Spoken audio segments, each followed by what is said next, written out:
people like Andrew Tate who were brought back, who were previously banned for things like hate speech. Do you think you prioritize freedom of speech over misinformation and hate speech? Who's the arbiter of that? Is it the BBC? Why did you agree to do this interview with the BBC?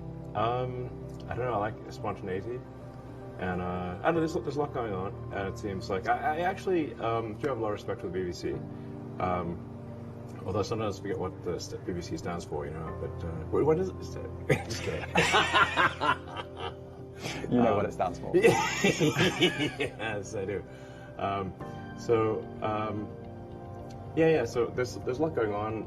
So this might be a good opportunity to answer some questions and I guess maybe get some feedback too. The point is that Twitter should be a town square that gives equal voice to the whole country and ideally the whole world. It should not be a partisan politics, and the more of a partisan politics that are on the very far left of the spectrum. San Francisco, Berkeley politics normally is quite niche, but if Twitter effectively acted as a megaphone for very niche regional politics and megaphone that to the world. So, in order for something to serve as a digital town square, it must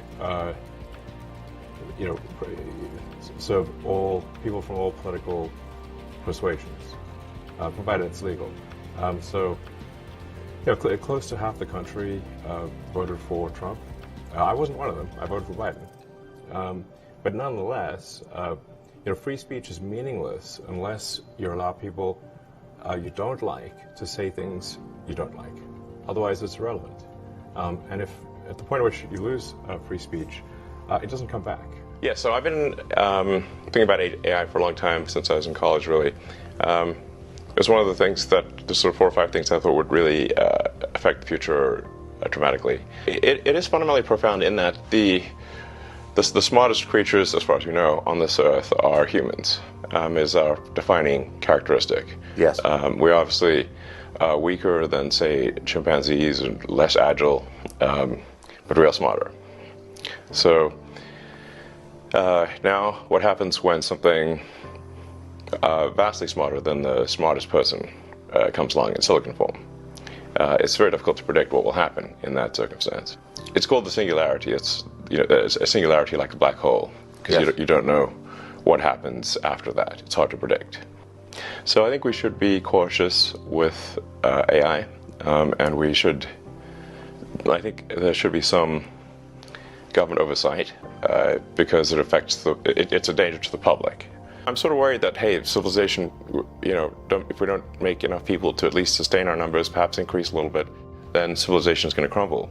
I think technology is the thing that causes these big step changes in civilization. So obviously you've got things like, say, the Gutenberg press, before which it was very difficult to get books. They were very rare. Even if you had a thirst for knowledge, you really couldn't do anything about it, because there were very few books to read.